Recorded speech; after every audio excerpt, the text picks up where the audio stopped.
Corona के विषय में कैसे ये शांत हो, ये भयावह स्थिति। अरे कोरोना के विषय ये तो प्राकृतिक आपदा है, डिसबैलेंस है।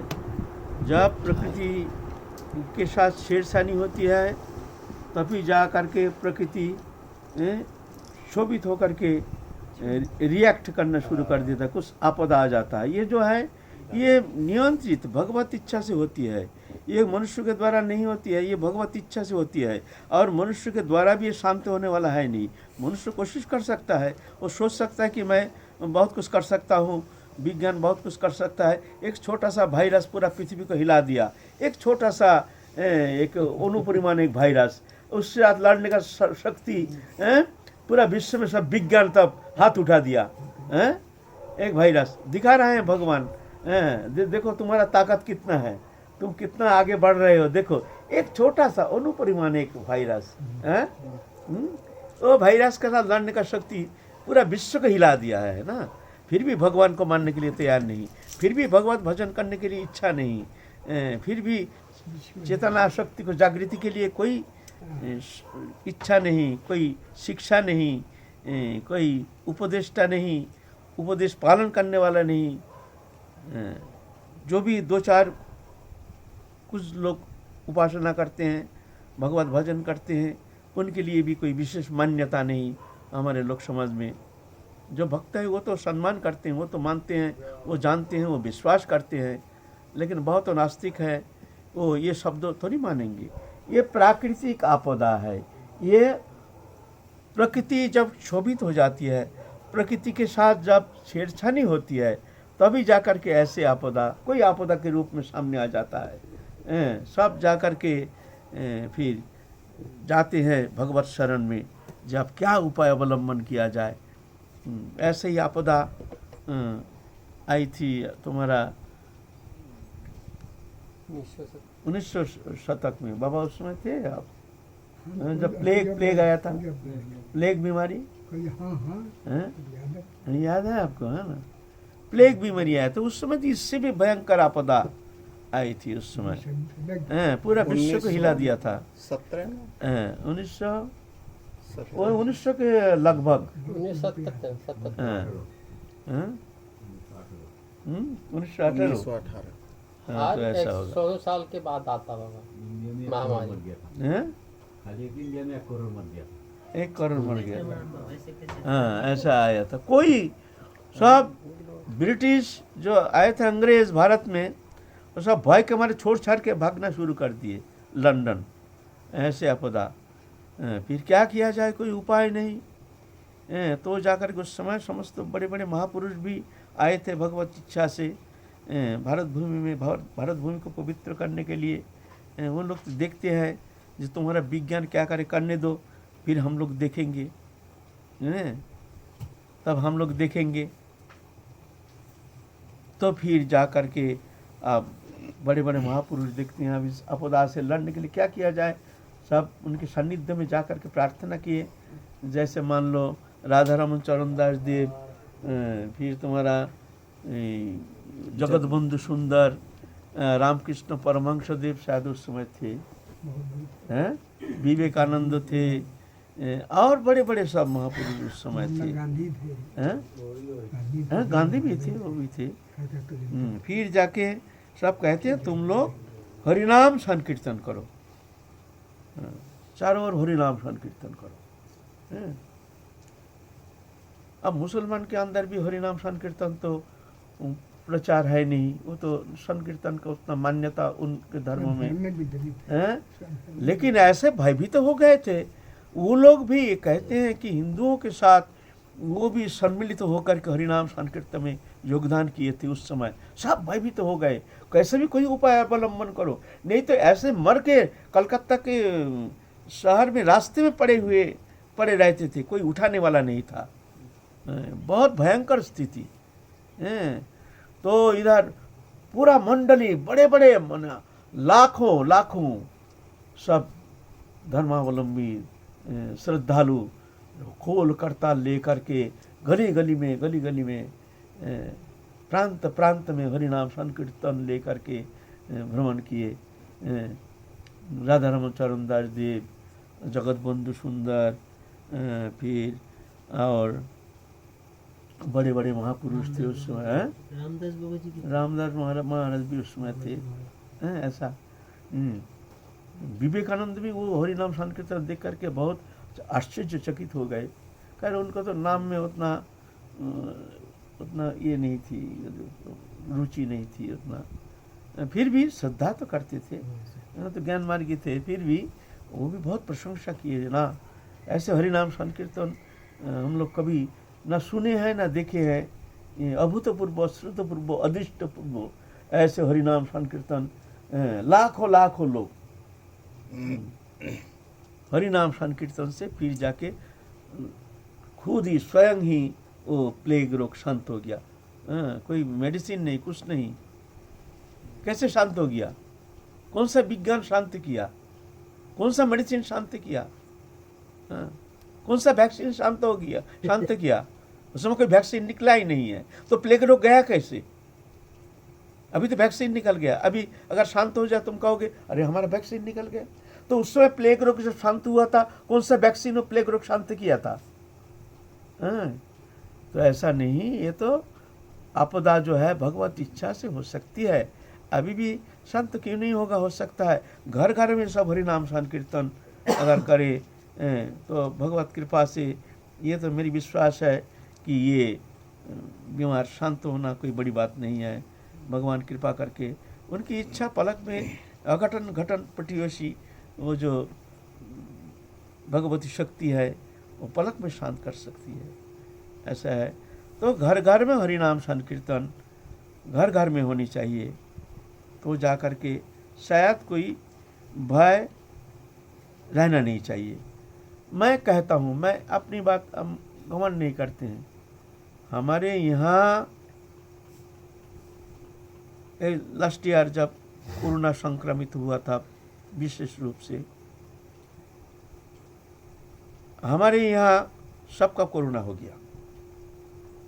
बाबा आप थे नहीं, उस समय नहीं थे ना, सबका कोरोना हुआ। हमारा 74 साल उम्र है और भी ज़्यादा, नारायण बाबा की 70 साल उम्र है, सब एजेड है। और हमारा डायबिटीज़ के पेशेंट है,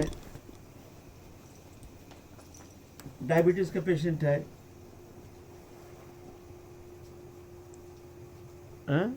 ब्लड प्रेशर है। तो ऐसी स्थिति में तो शुगर तो छोड़ते नहीं है। वो हार्ट का बीमारी है, मधु बाबा 60 साल के ऊपर अस्थमा के पेशेंट है। लेकिन किसी को थोड़ा सा समझने नहीं दिया जो कोरोना हो गया। किसने बचाया?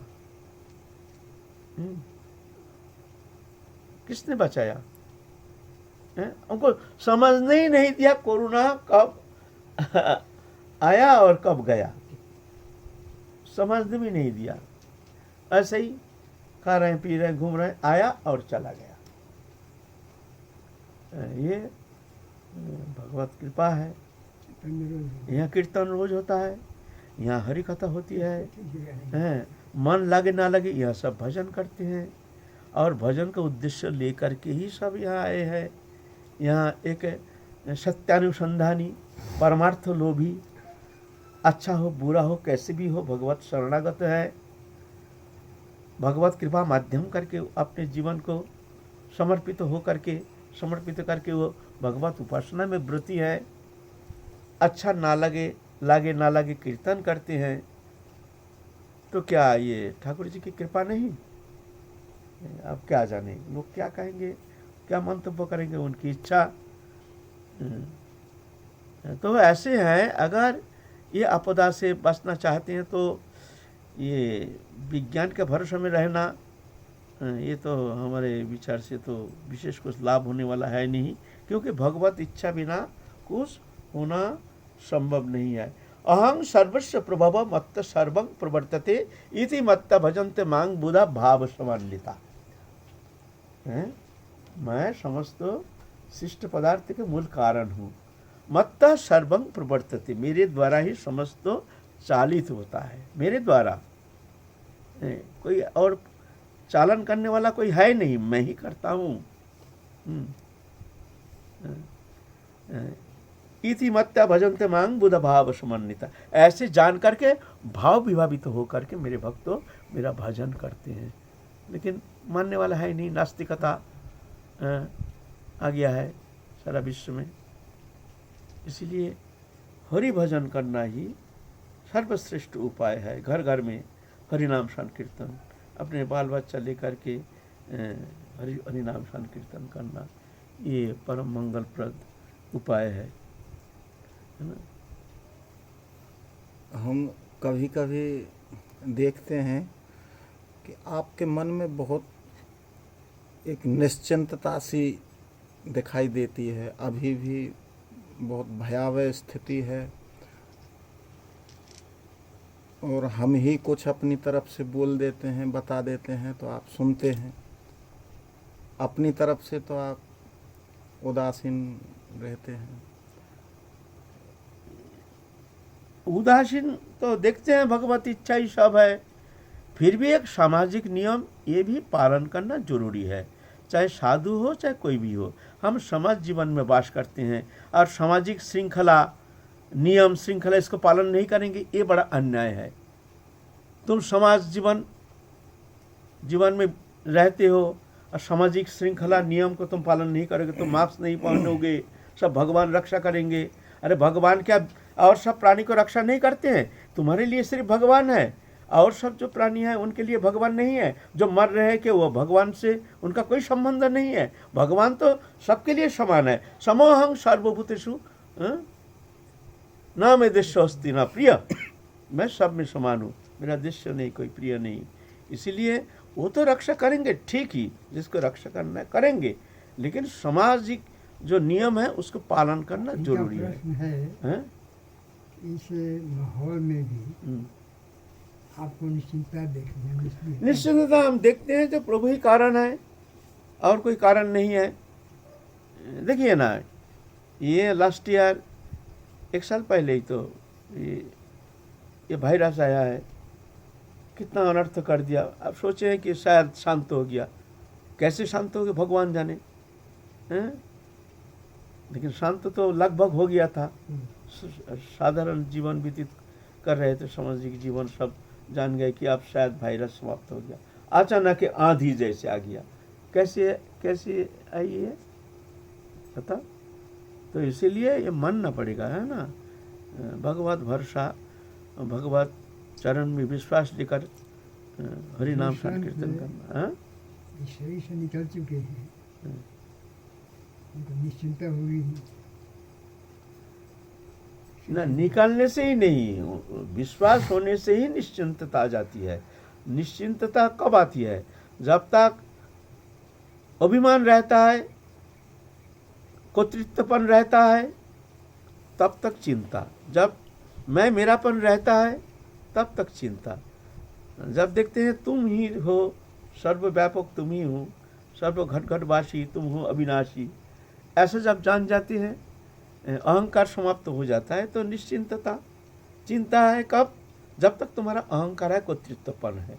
निश्चिंतता कब? जब अहंकार कर्तृत्व अभिमान समाप्त हो जाता है, तभी जाके निश्चिंत होता है। अहंकार संबंधी हुआ, खत्म हो गया ना। ऐसे पूर्ण रूप से तो होना संभव नहीं है। वो तो पूर्ण रूप से जब जड़ चेतन ग्रंथि खुल जाता है, तभी जाकर के पूर्ण रूप से एकदम इससे अतीत हो जाता है।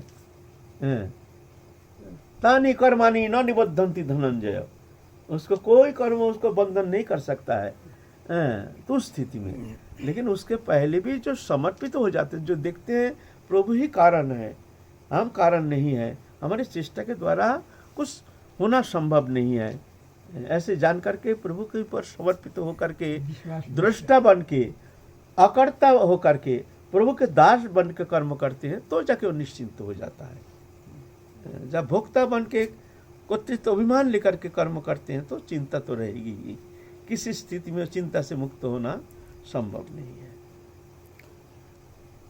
मेरा यही प्रश्न था कि हम ना चाहते हुए भी हमें जो है हमारा ध्यान 24 घंटे अभी इसी वायरस के ही चिंतन में लग जाता, स्वाभाविक लग रहा है।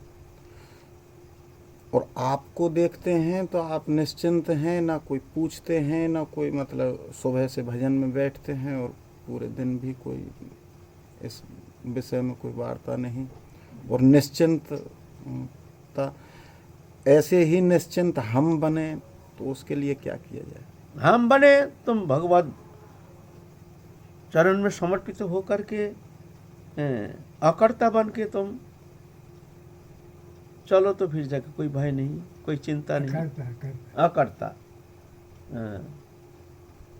प्रभु ही करता है, जो कर रहे हैं प्रभु कर रहे हैं, जो हो रही है उनकी इच्छा, जो हुई है उनकी इच्छा, जो होगी उनकी इच्छा जान करके, उनके इच्छा के ऊपर समर्पित हो करके अकर्ता बन के जब कर्म करते हैं तो फिर चिंता मुक्त तो स्वाभाविक हो जाओगे। रहा जैसे नहीं- छोटा सा बच्चा, रहा ही नहीं। घर में कितना अशांति, कितना कलह, कितना दुख, कितना झगड़ा, कितना क्या कुछ होता है घर में, हैं? बच्चा का कोई चिंता नहीं, खेल रहा, हंस रहा, कोई आनंद में कोई कमी नहीं। इधर लड़ाई हो रहा है, घर में परिवार में कलह है, हाय हाय खाए खाए खाए खाए, लट बज रहा है, क्या कुछ हो रहा है, बच्चा खेल रहा है। क्यों ना? वो अकर्ता, उसका वो अहंकार उसमें ना रहने के कारण, कर्तृत्व अभिमान रूपी अहंकार ना रहने के कारण वो निश्चिंत तो खेलता है, माँ की गोदी में खेलता है। ऐसा है, ये अहंकारी तो, कर्तृत्व अभिमानी तो चिंता का मूल कारण है। क्या होगा, अब हम क्या करेंगे, अब हमको क्या करना है, अब हम क्या करना है, जो करेंगे प्रभु करेंगे।